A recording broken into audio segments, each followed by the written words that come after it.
നമസ്കാരം, ഞാൻ ഡോക്ടർ ധന്യ. ലോക മുലയൂട്ടൽ വാരമാണ് നടന്നുകൊണ്ടിരിക്കുന്നത്. ഓഗസ്റ്റ് 1 മുതൽ 7 വരെയാണ് ബ്രസ്റ്റ് ഫീഡിംഗ് വീക്ക്. ഇന്ന് ഞാൻ മുലയൂട്ടലിനെ കുറിച്ച് ചില കാര്യങ്ങൾ പറഞ്ഞു തരാൻ ആഗ്രഹിക്കുന്നു. അമ്മമാർക്കും കുഞ്ഞുങ്ങൾക്കും എങ്ങനെയാണ് ഇത് ഉപകാരപ്രദമാവുക എന്ന് നോക്കാം. അമ്മയ്ക്ക് വിഷാദ രോഗങ്ങൾ വരാതിരിക്കാൻ ഇത് സഹായിക്കും. മീൻസ് പോസ്റ്റ് നേറ്റൽ ഡിപ്രഷൻ എന്നൊരു സംഭവമുണ്ട്. നമ്മൾ പ്രസവം കഴിഞ്ഞ് അമ്മയ്ക്ക് വരുന്ന ബുദ്ധിമുട്ടുകൾ, സ്ട്രെസ്സുകളൊക്കെ കുറയ്ക്കാൻ മുലയൂട്ടൽ ചെയ്യുമ്പോൾ ഇത് സഹായകരമാകും.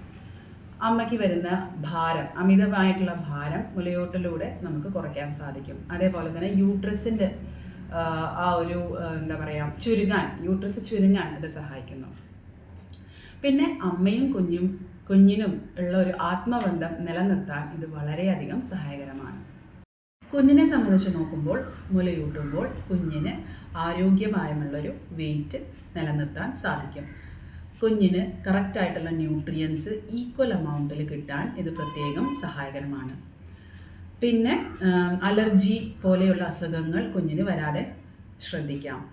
ഫോർമുല മിൽക്ക് കൊടുക്കുമ്പോൾ കുഞ്ഞിന് കോൺസ്റ്റിപ്പേഷൻ വരാനുള്ള ചാൻസസ് കൂടുതലാണ്. അപ്പോൾ മുലയൂട്ടുമ്പോൾ കോൺസ്റ്റിപ്പേഷൻ വരാതെ വയറ്റിൽ നിന്ന് കറക്റ്റായിട്ട് ഒഴിഞ്ഞു പോകാനും കറക്റ്റായിട്ടുള്ള ഭാരം നിലനിർത്താനും ഇത് സഹായിക്കുന്നതാണ്.